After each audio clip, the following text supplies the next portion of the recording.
Olá, sejam todos muito bem-vindos a mais um episódio do Foco Jurídico. Nós estamos aqui hoje com o Flávio, que é um grande amigo meu. Ele hoje trabalha na presidência do STF e vai falar um pouco aqui junto com a gente. A gente vai conversar bastante sobre vários temas, principalmente sobre a inovação da justiça durante a pandemia nesses últimos anos. Ele com certeza é alguém com propriedade para poder passar isso para a gente. Então, é isso aí. Seja bem-vindo, Flávio. Valeu, obrigadão por estar aqui. A gente que agradece, irmão. Pois é, mas assim, falando sobre justiça, eu estou lá na assessoria internacional do STF, e se eu tivesse na iniciativa privada, eu era social media.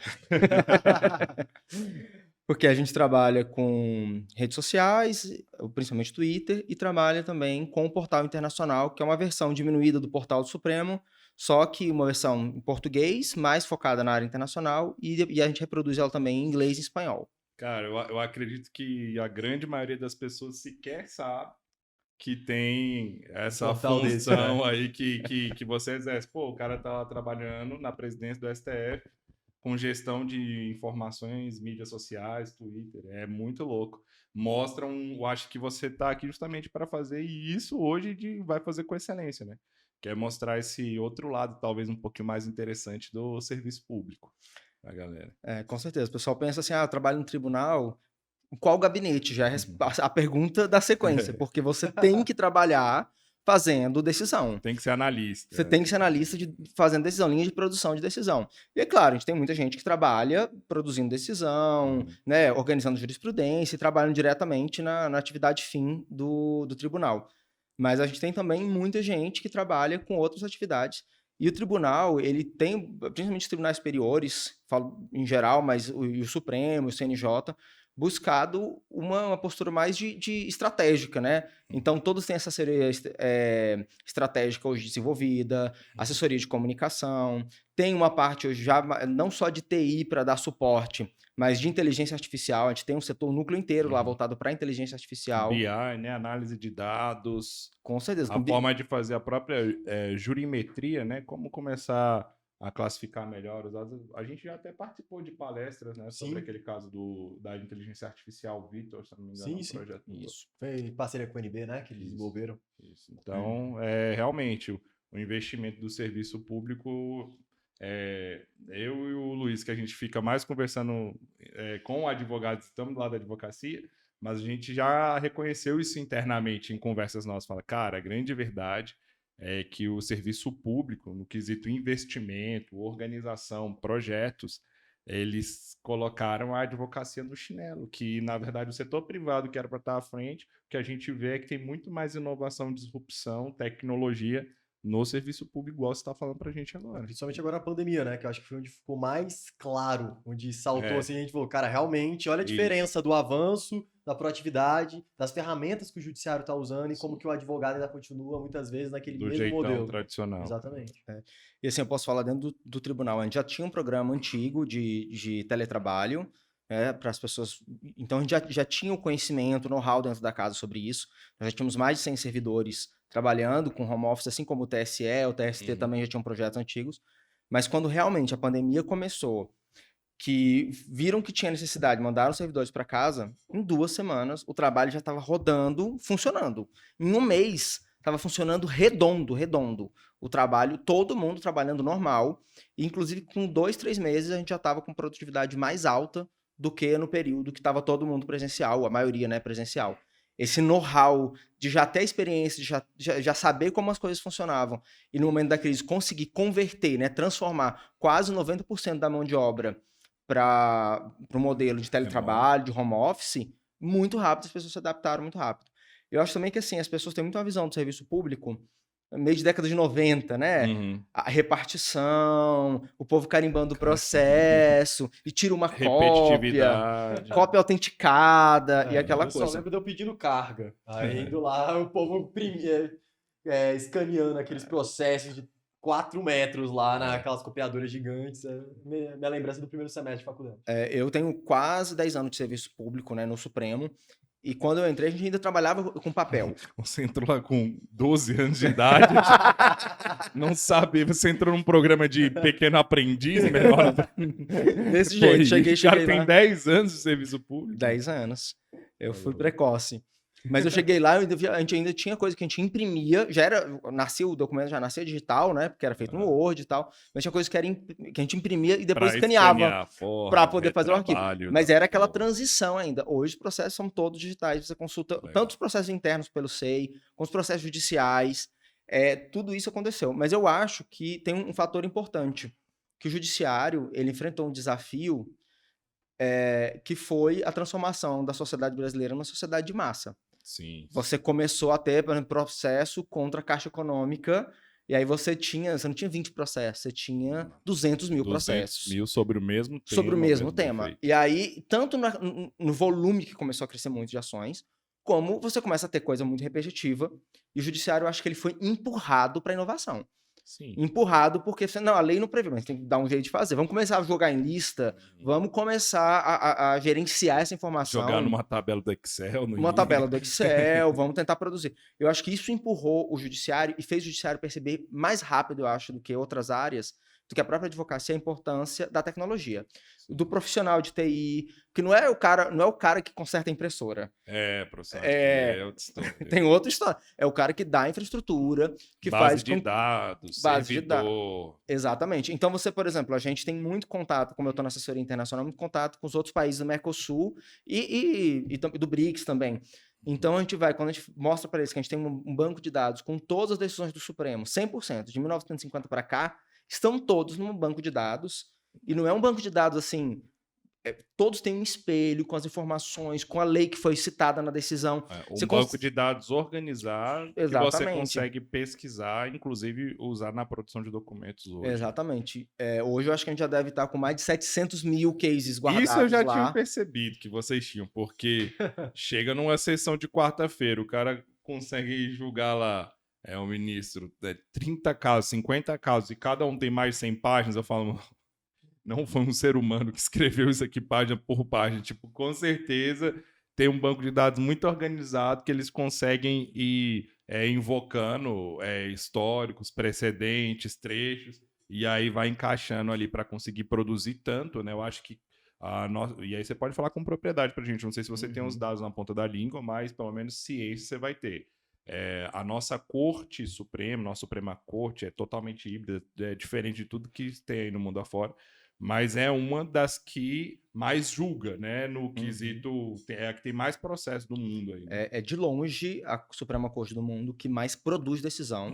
A nossa competência é muito grande, por ser a nossa Constituição é muito prolixa, né? E tudo que for tema constitucional chega no Supremo, e ele funciona tanto como Corte Constitucional, no controle de constitucionalidade, trabalhando no abstrato, mas também é a última instância. É como se fosse, a gente brinca de chamar lá de quarta instância. Tipo, tem a primeira instância, a segunda instância, aí a terceira instância, o STJ que já não era para ter terceira instância, porque o recurso especial, por mais que se chame recurso especial, também é uma instância extraordinária, né?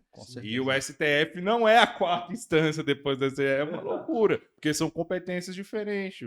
O STF, quando a premissa que está sendo discutida é de natureza constitucional. O STJ é quando for infraconstitucional e ponto final. Mas aí faz essa loucura aí. Mas a nossa corte, então, é a realmente que mais produz, mais tem coisa para julgar. Né? E o Supremo, ele é uma corte muito ágil há muito tempo. Então, era muito comum a pessoa pegava e entrava com habeas corpus, por exemplo, que pode entrar no Supremo, porque o tema é constitucional, entrava no tribunal, no STJ e no Supremo. Como o Supremo é organizado e julga rápido... O do STF saía. O do STF às vezes saía antes.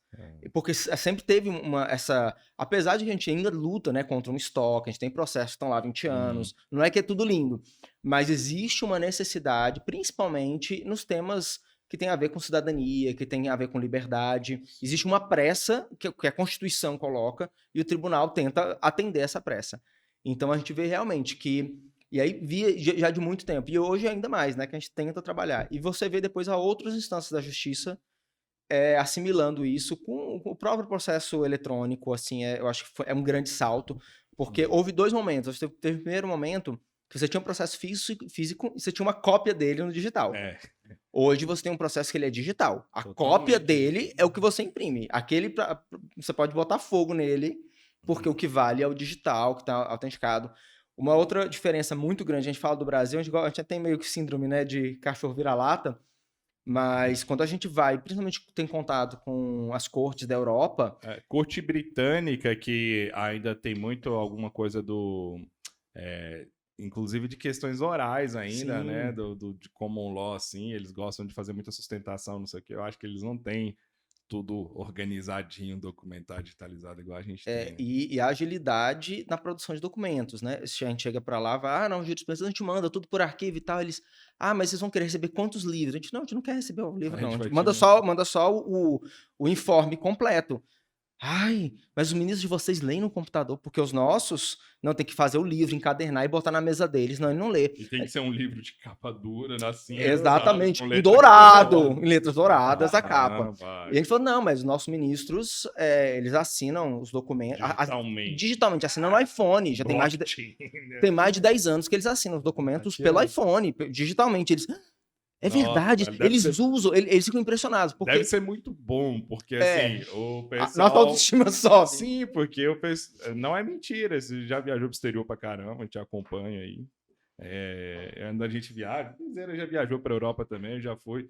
Cara, a gente fala assim, eu sou do Brasil. Tipo, todo mundo pergunta, tu é do Rio de Janeiro, lá onde tem o Cristo, ou tu é da Amazônia? Né? Tipo, e não é zoeiro, pessoal. Realmente acho que o Brasil é assim. Aí tu vira pro cara e fala, não, a nossa corte, a gente tá te mandando um arquivo na nuvem, encriptado, tu vai ver. Ai, porra, qual foi a parte que eu perdi que o Brasil... Ele sabe fazer essas coisas aí. Então, quando a gente tá com as cortes, até com os Estados Unidos, com a Europa, a gente tá muito desenrolado.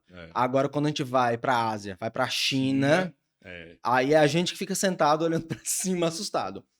Porque eles, no encontro dos BRICS, assim, BRICS é muita gente, né? Você tinha desde gente que fala assim, olha, lá na corte agora a gente já tem e-mail. A gente recebe e manda e-mail, porque tem internet no prédio inteiro. E você tem a China que fala, não, a gente não tem mais tribunal de primeira instância, físico. Falando sobre lugares remotos, lugares internacionais e lugares por vezes criticados, eu gosto sempre de fazer minhas condecorações aqui no Foco Jurídico ao Acre. Aquele estado internacional onde eu nasci, que é um estado que o tribunal de lá é totalmente digitalizado também. E tem um Wi-Fi grátis em vários pontos da cidade. Viu? Quem não visitou, visite Rio Branco e o Tribunal do Acre. É incrível. Porque às vezes é melhor digitalizado que mandar o processo físico de avião, a carga é difícil. A necessidade. A necessidade, né, move a inovação. Claro.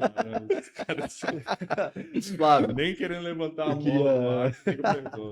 Queria perguntar algo para você. Aqui a gente sempre nos programas a gente discute muito sobre como que o advogado tem que ser multidisciplinar e como que isso é totalmente importante para o advogado. E o advogado, em geral, ele já tem que fazer um monte de coisa. E o cara, sério, tem que entender de informática, tem que peticionar. Fechamento de contrato, faz a administração financeira do escritório. Tem que ser psicólogo, tem que fazer a parte de prospecção, tem que fazer o controle a parte de redação. Então, e já é difícil, geralmente, para esses caras entenderem que eles têm que ser multidisciplinar. Quando a gente pensa muitas vezes no serviço público, a gente imagina, né, tipo ali o filme do Charlie Chaplin, e tá lá a pessoa passando aqui os documentos, e é isso. E você é um dos caras mais multidisciplinares que eu conheço. E minha pergunta para você é, como que é aproveitado essa multidisciplinariedade dentro do serviço público? Isso realmente te abre portas, isso te ajuda a teu fluxo de trabalho?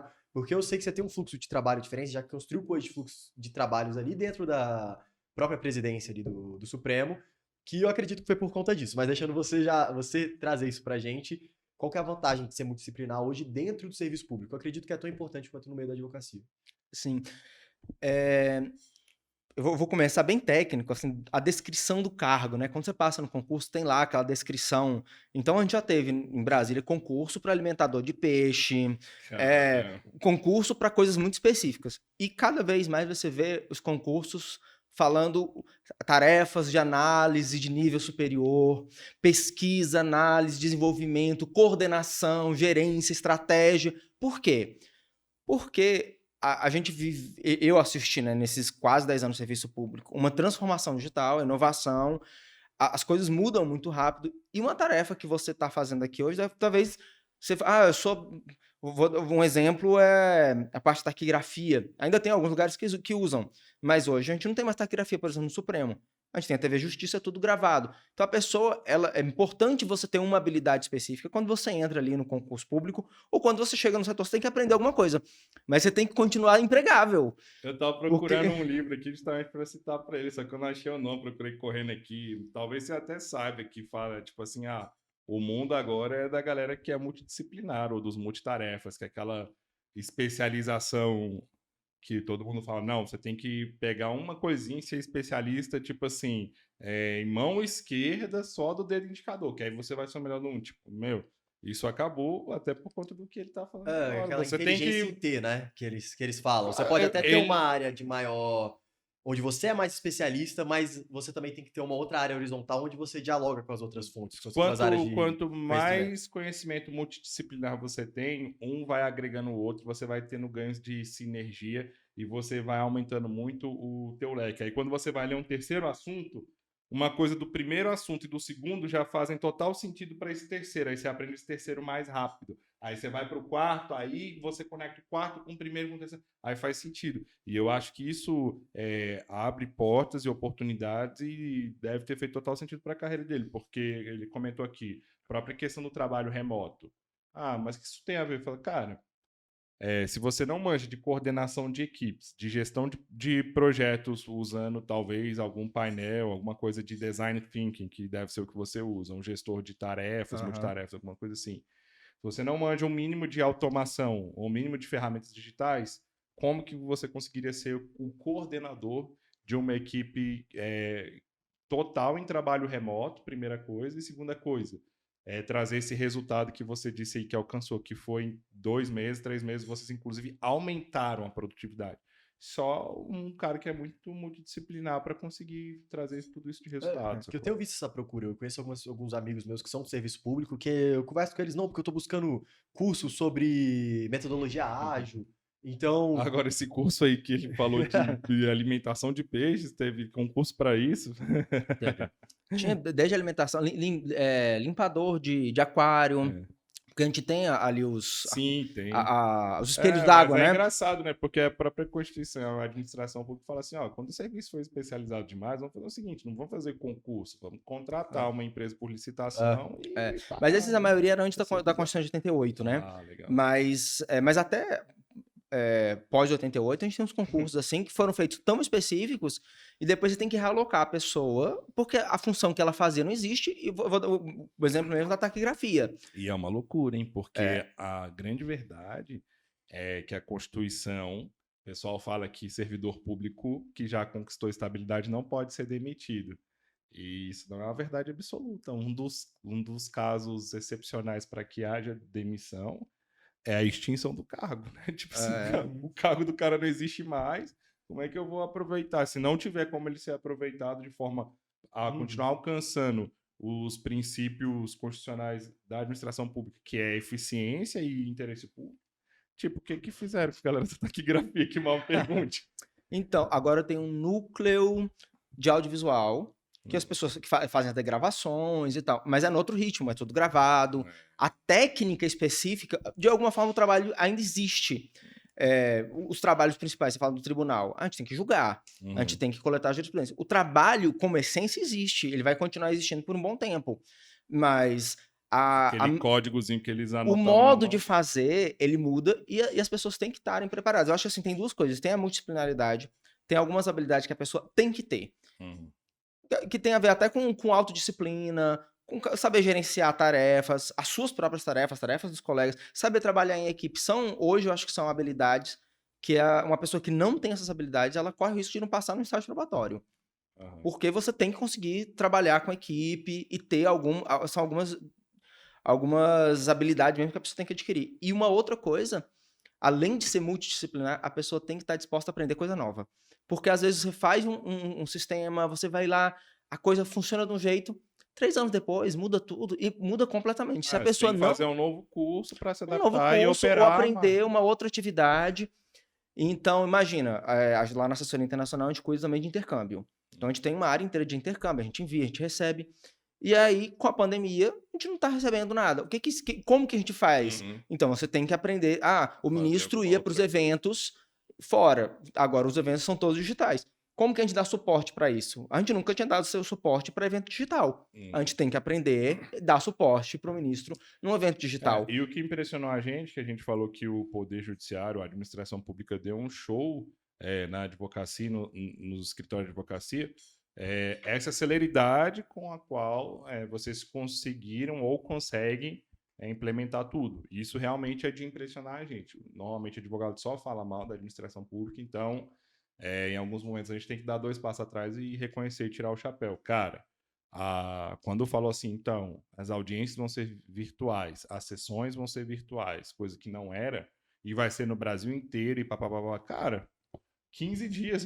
Estava implementado. 15 dias, 30 dias, era em todos os tribunais do Brasil, você recebendo no WhatsApp, falou, você tem uma audiência dia tal, tá aqui o link, e aí tem o link da Microsoft, cada um tem o seu, tem link que é pelo Zoom, não importa. O que importa era que em questão de 15, 30 dias, todo mundo conseguia entrar no negócio por videoconferência. Então, assim, e recebendo a mensagenzinha com o link pelo WhatsApp. Eu olhei assim e falei, uou, e o escritório de advocacia não tem isso, não.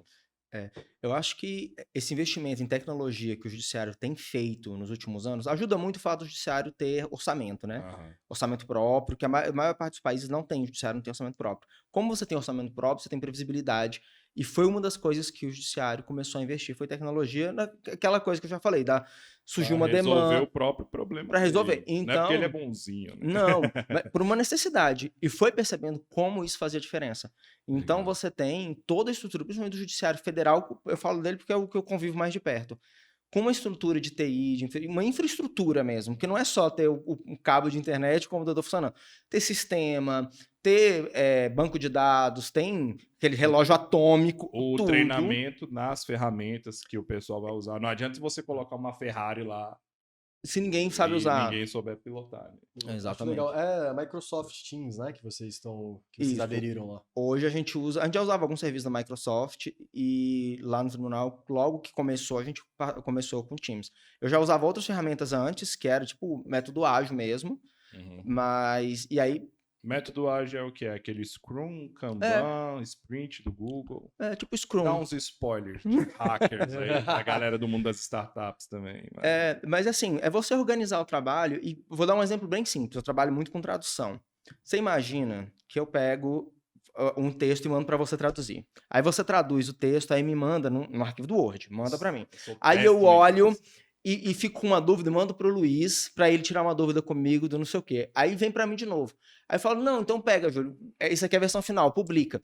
Você tem 6 arquivos diferentes, com versões diferentes. A chance de no final, uma das versões se perderem, ou no final ser publicada que não é a versão certa, é enorme. Não, e deixa eu fazer um comentário sobre isso, porque eu também tenho experiência sobre isso dentro de história de advocacia.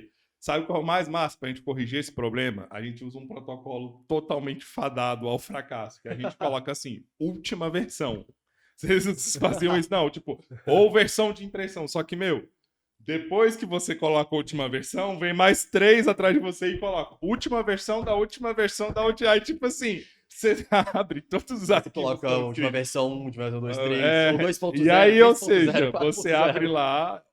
Tem um monte de última versão ou versão por impressão. Na real, a última sempre acaba sendo agora vai, porra! A minha última sempre já tá nesse nível. E eu e meu pai, nós dois somos disléxicos. Então, assim, realmente a gente fazia 15 versões da última versão, porque, cara, é impressionante. O disléxico, o bicho escreve, ele lê, velho. Tá perfeito, meu. Aí ele imprime, aí ele fala, então, senhor... Assim, a máquina da verdade. Aí a impressora. Fala, então... Mas meu nome não é Joana Dark. Aí você olha assim, onde é que tá escrito Joana Dark aqui, meu? Só um instante. Aí tu volta lá e, cara, como eu deixei passar essa porra? Então, assim, a gente fazia 15 vezes. Como é que vocês fizeram para resolver isso? Então, além da versão impressa, que é quando você descobre que tá tudo errado, e o Word ainda te sacaneia. Porque se tem uma versão aberta, você vai abrir do mesmo... outro Word, uma versão nova, mas a antiga tá no seu... Ele joga primeiro, ele abre a versão, mas ele joga a primeira que já estava aberta. E aí você olha para aquilo e fala assim, chegou, não mudou nada. E vai lá e publica, e aí a porcaria tá... E sem contar outra coisa, sua caixa de e-mails, né? Se você começa vai, vem, daqui a pouco você perde e-mail importante porque tem 30 e-mails Isso. de uma tradução indo e voltando.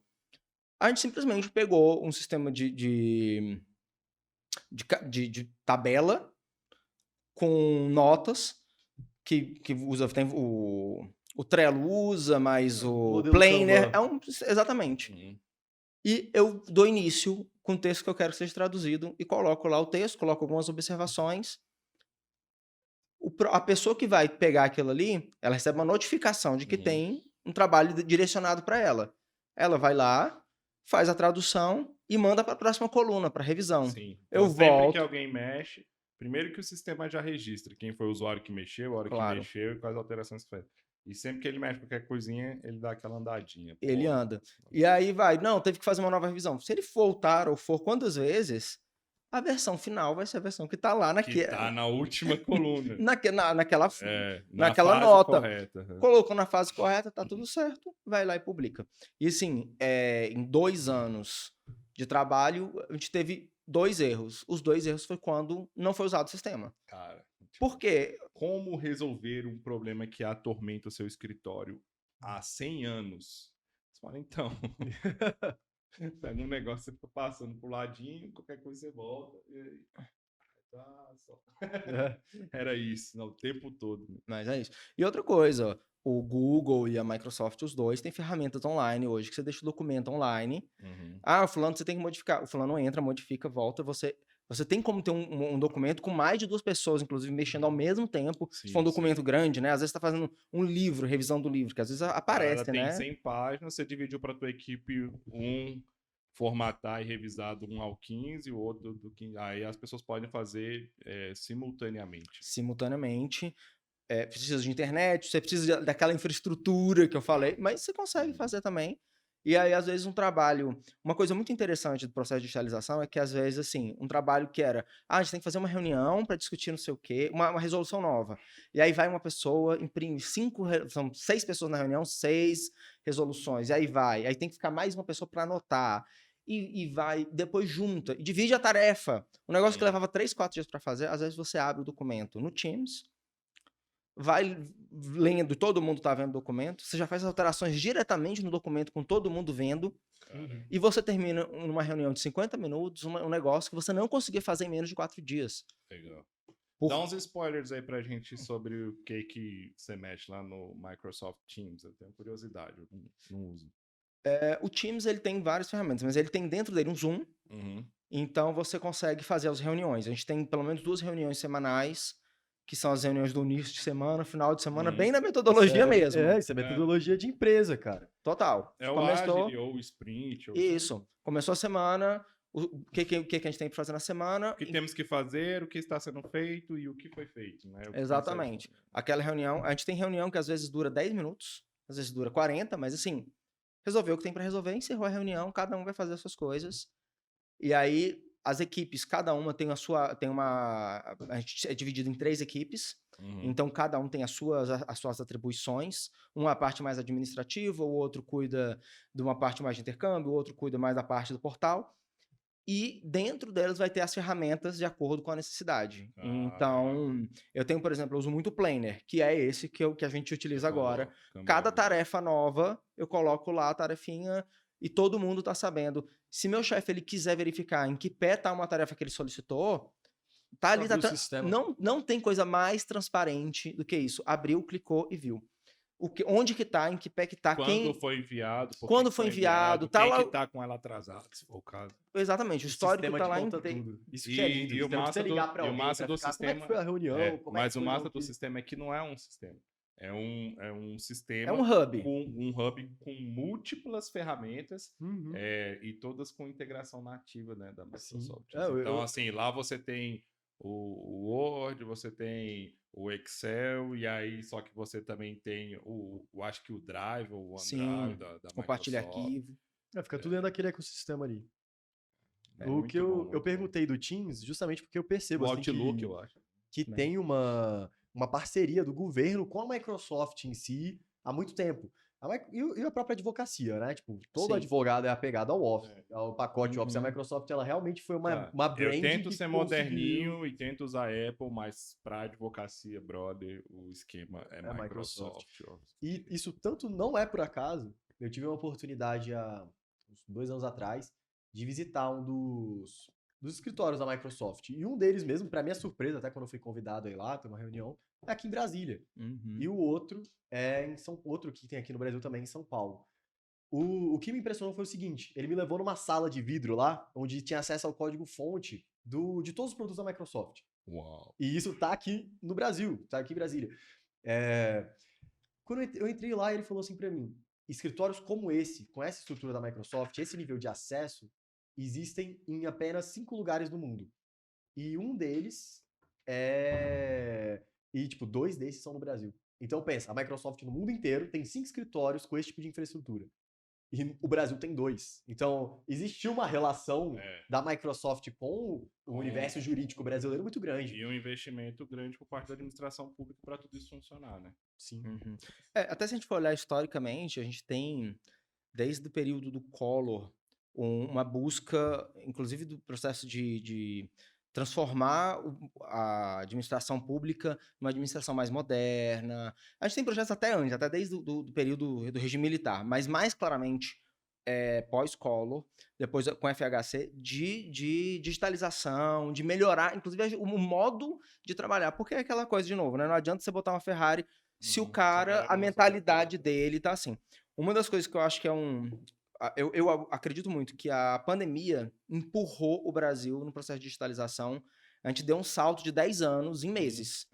Com a crise vem as oportunidades. Vem. Né? Mas assim, tudo que a gente tinha que já estava ali, a gente pôs à prova. Se presta, se não presta, se funciona, se não funciona. Uma das coisas que eu acho... que fazer de forma acelerada, porque senão o Brasil ia parar, né? Exatamente. E assim, um dos pontos que eu acho chave é que a assinatura digital. Para geral, para todo mundo, para o servidor, para o advogado. Vai lá, assina e tem valor. Essa mentalidade, que é uma mentalidade assim de birô, né? Que é do direito francês mesmo. Se a administração pública não tivesse implementado isso, até hoje a nossa assinatura digital não está valendo. Porque a gente vai chegar no serviço público e eles vão não, mas essa assinatura aqui não bate, tem que fazer no papel.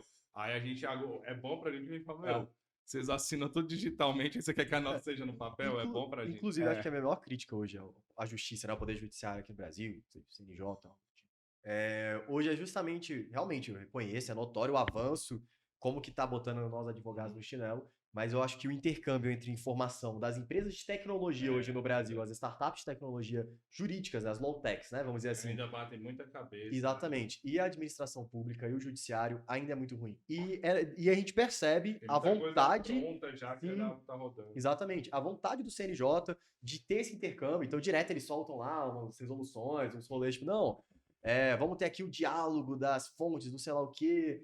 A gente vê isso, a gente vê essa tentativa, mas no final, tipo, não acontece mesmo. Eu sei porque o Júlio pode falar com mais propriedade que eu.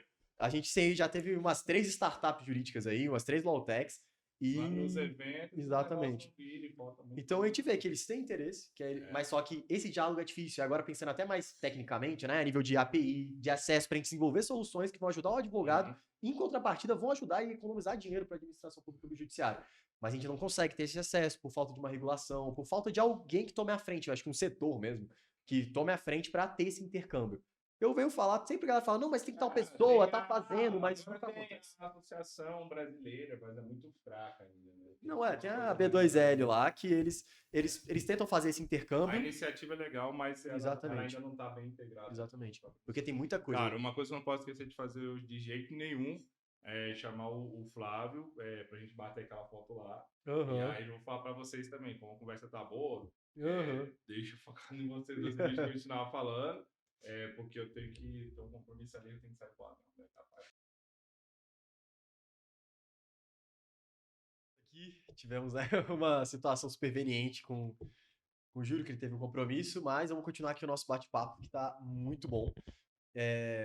Então, a gente estava falando aqui sobre a comunicação, né, entre as empresas de tecnologia hoje, as law-techs, as legal-techs no Brasil, e a justiça e o judiciário, como que ainda falta uma ponte mais bem que seja melhor estabelecida para que o judiciário também possa usar dessas soluções, que, cara, tem muita empresa legal de tecnologia, com soluções que seriam boas para o próprio judiciário, e a gente muitas vezes tem dificuldade, pelo menos é o sentimento que eu tenho, que o judiciário tem dificuldade de não fazer as coisas in-house, tipo, de montar essas parcerias, porque ele não, a gente tem várias restrições de licitações, de todo esse processo é um processo extremamente complicado, e burocrático muitas vezes, enquanto se tivesse uma ponte mais fácil, quem sabe a gente estaria, né, tendo esse diálogo melhor.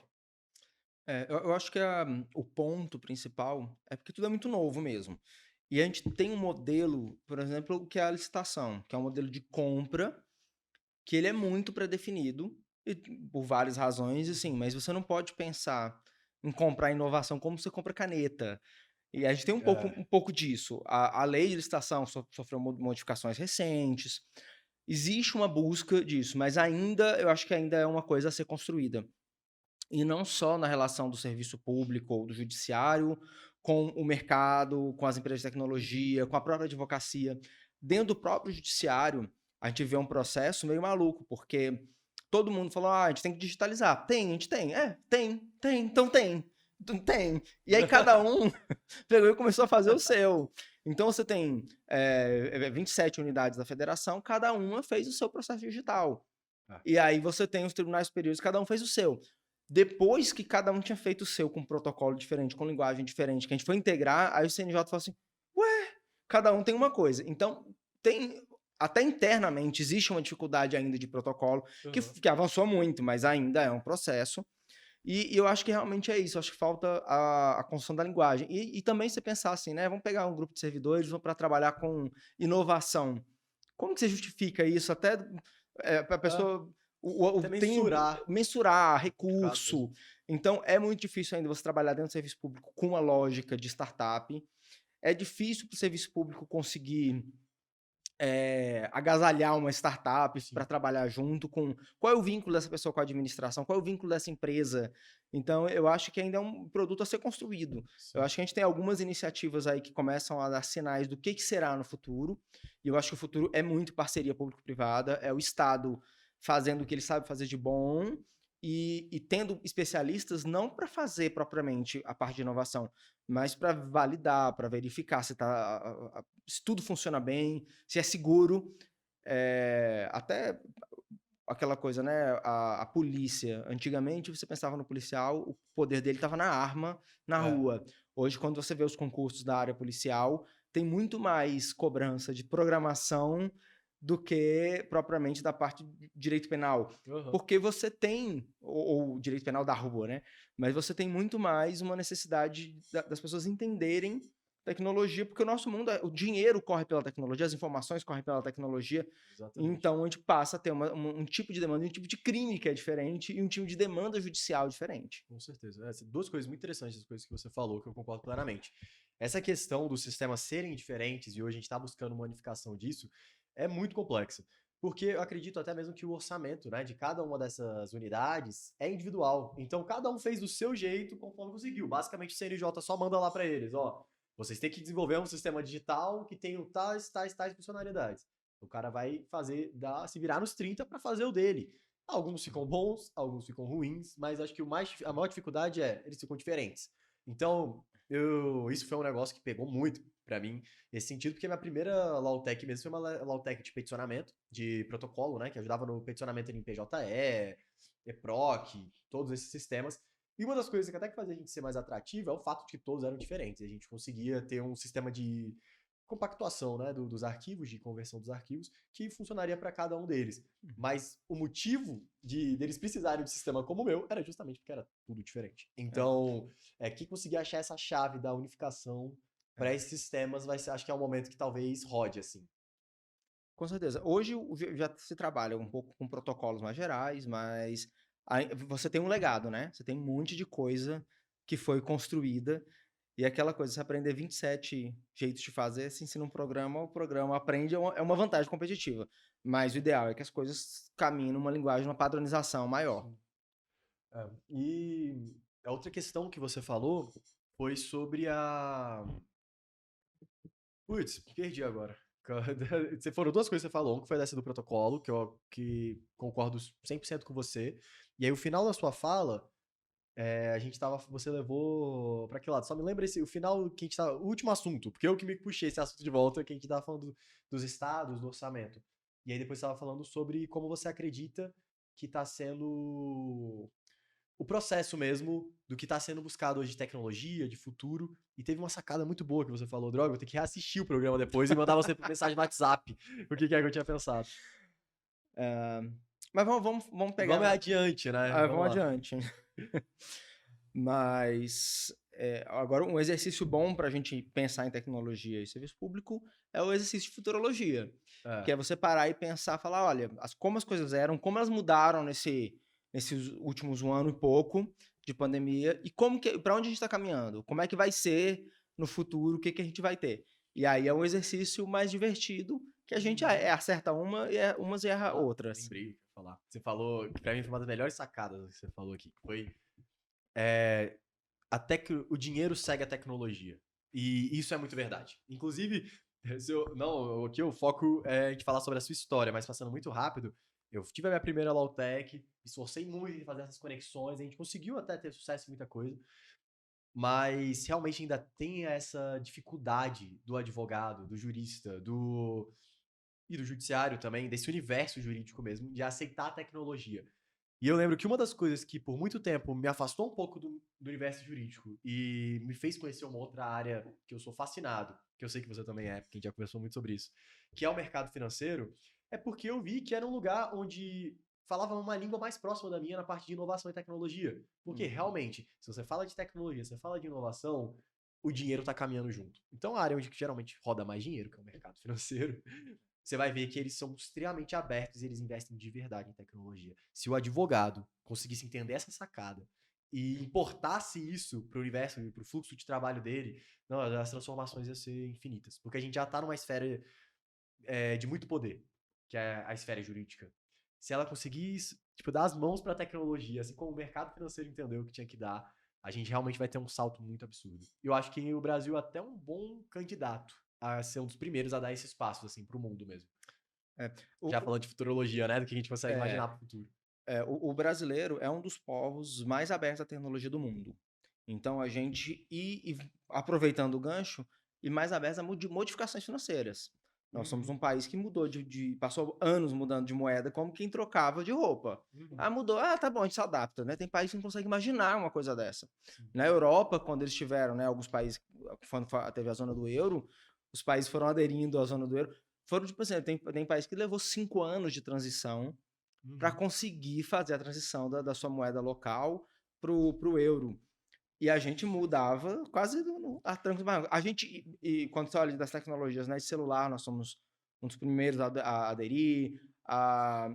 O mundo das criptomoedas, o Brasil é um dos mais interessados, que mais movimenta. Sociais mesmo. A gente tem os heavy users, assim, os maiores, acho que é o terceiro ou segundo país com maior heavy users do mundo.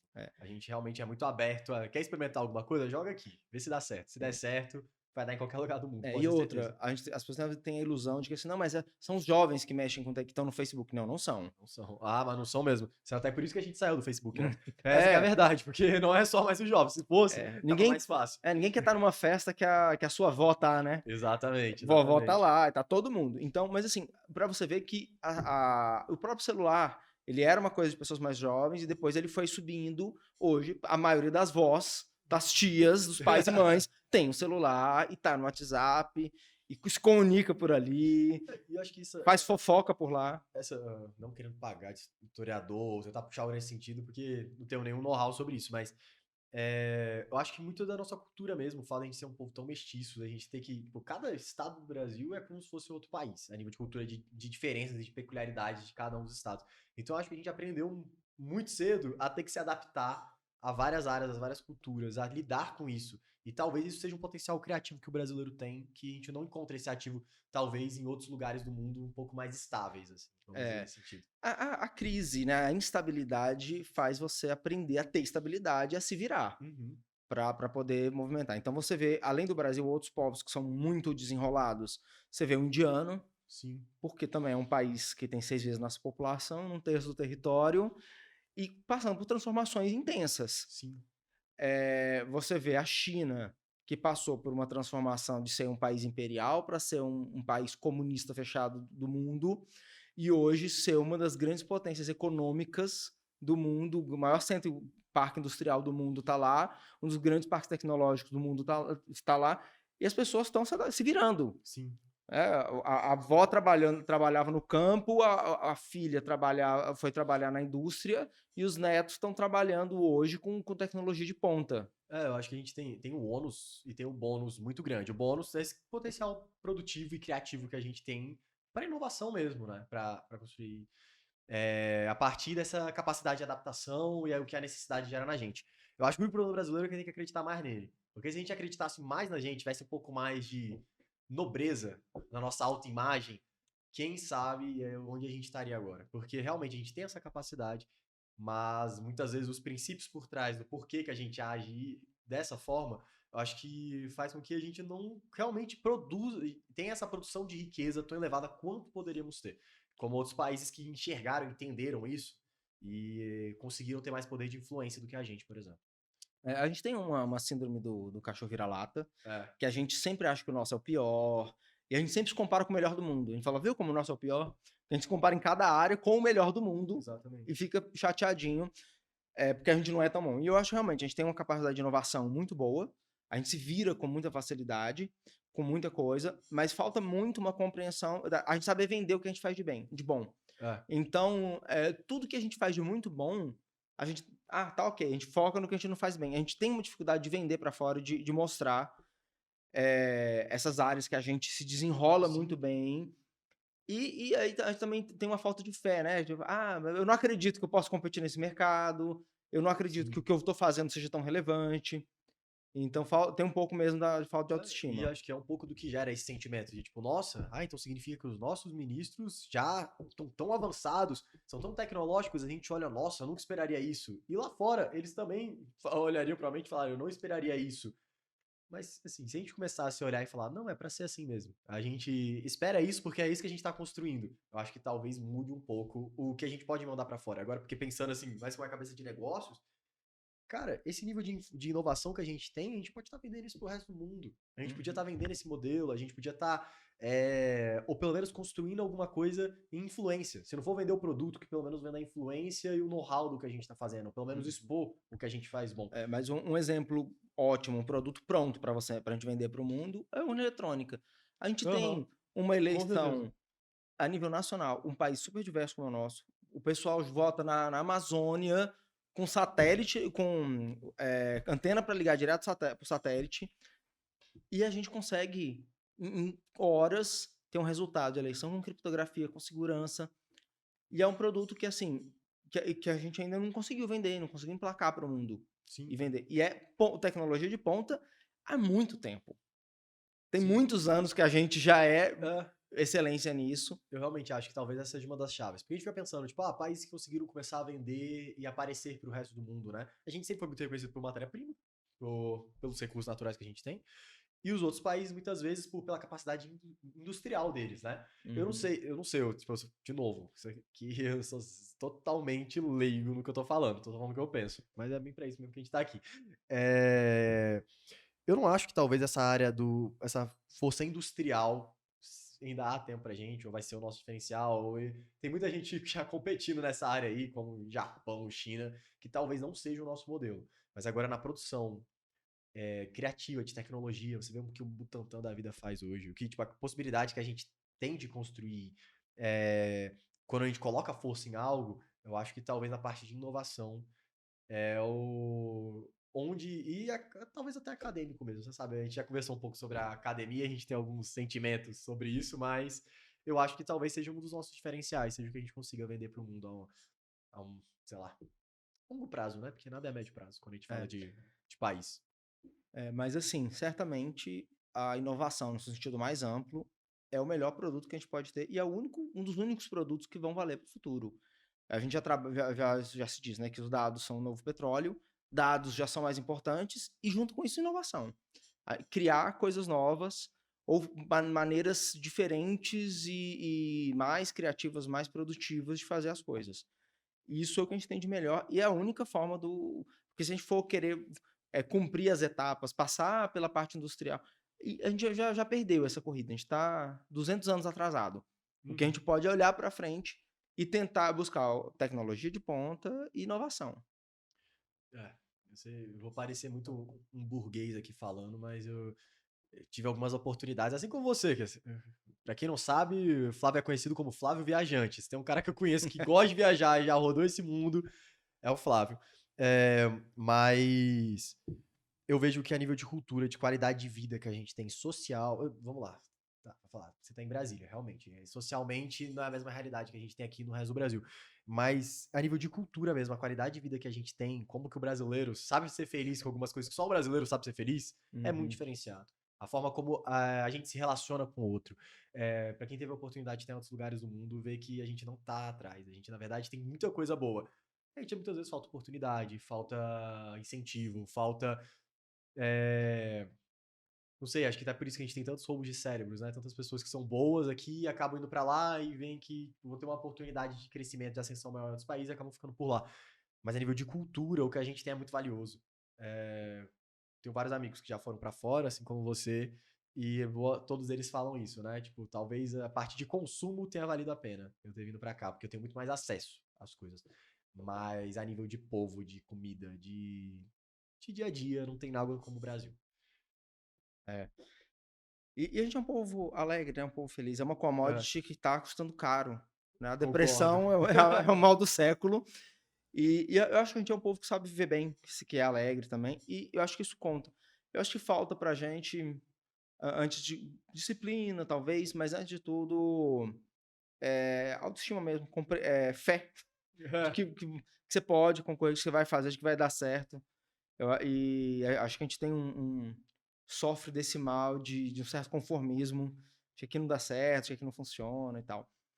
E quando a gente vê as coisas funcionando, uma coisa que era inimaginável, quando tá funcionando, a gente, ok. A gente aceita muito rápido a inovação, mas a gente também não percebe o salto que aquilo deu na nossa vida, na qualidade de vida. Além do sentimento do próprio brasileiro mesmo, que ele tem uma grande dificuldade de ver o sucesso no outro, né? Então, assim, parece que é crime também ter sucesso aqui no Brasil.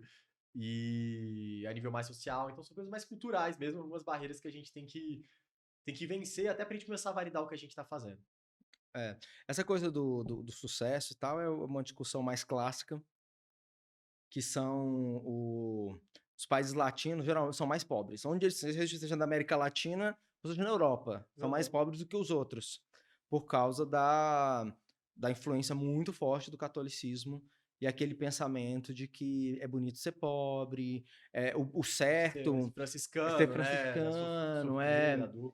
e a desvalorização, o lucro como pecado, né? A usura, que foi muito tempo e tal, e gera essa resistência a construir, a conquistar. E aí você vê do outro lado os países anglo-saxãos, que foram, né, o berço da reforma protestante, você vê que o lucro é manifestação da bênção de Deus. Então, a galera quer lucrar, eles têm muito mais disposição para correr risco, muito mais disciplina no trabalho e muito mais... E a disciplina no trabalho é exatamente ligada à convicção de que vai dar lucro, de que vai dar certo. Sim. Eu acredito que vai dar certo, eu vou lá e faço. Em outras palavras, eu acho que o nosso problema é como a gente enxerga a dor. A gente enxerga bastante a dor como os outros, só que a gente entende a dor como um motivo de penitência e outras pessoas entendem a dor como uma forma de construção. Então, eu acho que talvez se a gente fosse pra esse lugar mais filosófico, assim, pensando, é um pouco disso. Eu acredito que existe um valor na dor. A gente só tem, tipo, no pioneirismo, na construção, faz parte, mas o nosso olhar punitivo talvez faz a gente ter esse espírito de sentimento de vira-lata. Quer ver uma coisa? A gente fala assim, o Brasil é um povo empreendedor, um povo inovador. Coisa nenhuma. A gente... quantas patentes a gente tem? Sim. A gente se vira, mas a gente não formaliza, a gente não chega no final e cria patente. Então, a gente não dá pra dizer que a gente é inovador. Empreendedor muito por necessidade, mas é um dos lugares onde as pessoas mais têm medo de empreender, é o Brasil. Pra você ter ideia, tem vários, nos últimos anos, várias modificações legislativas para fechar a empresa para ser mais fácil. Mas o Brasil figurou no ranking internacional como o segundo país onde se leva mais tempo para fechar a empresa no mundo. Em média, se levava no Brasil 10 anos para fechar uma empresa. Tá louco. É tipo assim, o peso de você ter do fracasso. Carrega essa cruz, irmão. Hoje em dia tem várias iniciativas que te ajudam a abertura de empresas, por exemplo. Você abre um CNPJ hoje não é algo tão complexo. Ainda é muito burocrático, mas já tem iniciativas que facilitaram muito isso, principalmente agora para o modelo de empresas, modelo de startup. Sim. Mas ainda é um parto. Mas Eu falo isso por algumas que eu já tive que criar e fazer, é sempre um parto. É coisa que já tem 1 ano e você tá falando, meu Deus, como é que você não resolveu? E você liga pro contador. E aí o contador, não, porque tal coisa, tem sei lá o que, aí você resolve. E parece que não anda. É uma potestade, essa burocracia, pelo amor de Você Deus. precisa, você não consegue fazer diretamente, você precisa de um xamã, um contador, É. que ele sabe fazer uma magia para você conseguir criar uma PJ. E esses dados de 10 anos, já agora dos anos 2000, né? A gente só perdia para a Índia, que levava 11 anos para fechar uma empresa na Índia. Mas por quê? Porque o indiano ele entende que é uma questão kármica. Se você deu errado, esquece, amigo. O seu karma dessa vida, tenta na próxima. É uma questão teológica. De conformismo deles. De conformismo. Se a empresa não deu certo, aceita, na próxima vida vai dar certo. Você já encerra. E a gente tem uma coisa assim de reprovar muito o fracasso. E não entender que se você não fracassa, você não tem como vencer. Um concurso. Ninguém quer saber qual foi o concurso que você não passou. Se você passou num concurso, você reprovou em vários. E faz parte da jornada. Para algumas áreas a gente entende isso. Mas para a empresa, a gente tem uma resistência enorme. Fulano tal abriu a empresa não deu certo. A gente faz parte. Você abre, testa, uma hora vai dar certo. Se dá certo e você mostra isso, expõe isso, é virar alvo de crítica da mesma forma. Sim, sim. Então, mas assim, primeiro você tem um medo de não dar certo. Você tem 2 medos. O medo de dar errado e o medo de dar certo. Porque se der errado, você é um fracassado. Se der certo, você é um capitalista, orgulhoso. Exatamente. E nenhuma das duas coisas é o fim do mundo. Acaba que a gente falta incentivo para a produção de riqueza, para geração de riqueza. A gente não sente esse incentivo, por mais que a gente tenha um potencial absurdo, que foi o que a gente estava conversando mais cedo. Para essa produção, a nossa parte cultural mesmo muitas vezes não nos incentiva a fazer isso. E assim, aí voltando para a questão legal, tá, o Estado não ajuda. O Estado é pesado. O problema, todo mundo fala, porque a carga tributária do Brasil. O nosso problema, antes de ser a carga tributária, é conseguir pagar imposto. De novo, você não consegue pagar imposto sozinho. Não é uma capacidade que um ser humano dá conta, não. Se você quer empreender, vou abrir uma empresa, sou só eu nessa empresa. Eu e o contador. Sim. Porque eu preciso de um xamã que seja capaz de entender os desígnios do Estado, de interpretar a norma e me emitir um boleto para pagar. Porque eu não consigo pagar sozinho o imposto. Então, é muito pesado você ter que ter uma pessoa para conseguir pagar imposto. Sim. E aí o Estado, você compra um imóvel, você paga o cartório, que é uma taxa judicial, né? Mas você paga o imposto por compra. Cada movimentação que você faz financeira, patrimonial, você deixa um percentual ali de tributo, e sem contar quando você precisa da ajuda de alguém, você precisa do despachante, você precisa do contador, você sempre precisa de um intermediário entre você e o Estado para você fazer coisas ordinárias. Se a gente conseguir com a digitalização deixar o Estado mais acessível para o cidadão, a pessoa poder assinar digitalmente e as coisas num fluxo. O pontapé que a gente precisa. Se a gente conseguir isso, a gente já tira um gargalo que impede o desenvolvimento. A sensação que eu tenho é muito isso. Tipo, a gente tem muita coisa boa e a gente tem alguns muros muito reais, assim, pra gente. Se a gente conseguir, talvez, um momento onde você consegue rodar algo, as outras coisas, elas começam a engatilhar. É uma visão meio otimista de futuro, né? Nem todo mundo tem uma visão assim. Mas eu sou jovem, né? Em loco eu tenho que ser um pouco otimista mesmo. Ainda não deu tempo de me ferrar muito. Tipo assim, deu tempo de pensar um pouco em algumas coisas, mas assim, não o suficiente pra perder esse otimismo de futuro. Mas acho que é isso. Queria assim, pra terminar com uma mensagem boa, né? Eu acho que talvez a essência do que a gente conversou aqui é um pouco disso. A gente tem um potencial produtivo absurdo, de criativo absurdo. O povo brasileiro, a nossa capacidade de adaptação. É só a gente acreditar mais na gente. Então, viu, você que é brasileiro, o que você tá fazendo não é pior do que a galera tá fazendo lá fora. Se você racionalmente for olhar o que você tá construindo e comparar de verdade com o que tem lá fora, faz esse exercício. Provavelmente você vai ver que você teve sacadas mais inteligentes. Toda vez que eu pensava em ir pra fora, e hoje você já sabe um pouco que a gente, uma empresa minha de finanças, até junto com o Júlio, a gente tá pensando nessa ideia de internacionalização, de ir pra fora. A gente sempre tinha muito essa barreira de, não, pra que você vai fazer isso lá fora? Lá eles já fizeram, já estão há 5 anos na sua frente, já fizeram tudo isso e vai ser muito difícil, sei lá o quê, essa série de empecilhos que a gente coloca, e na verdade, quando você vai ver o seu produto e comparar com o que tem lá fora, você vai ver que o seu produto é melhor do que eles têm lá. Então, é só essa barreira mesmo de sentimento de vira-lata mesmo, de achar que o que você faz não é bom o suficiente, sendo que eu tenho certeza que a gente começar a expor pro resto do mundo o que a gente faz aqui, a gente vai se surpreender e talvez eles se surpreendam até mais do que a gente, olhando pra nós. Com certeza. E assim nós encerramos o Foco Jurídico. Muito obrigado pelo papo. Amigo, que sempre bom agradeço. estar contigo. Muito E bom. com certeza teremos uma próxima conversa, porque senão a gente fica aqui o dia inteiro, porque papo não falta pra gente. Falou, abraço, até mais. Valeu.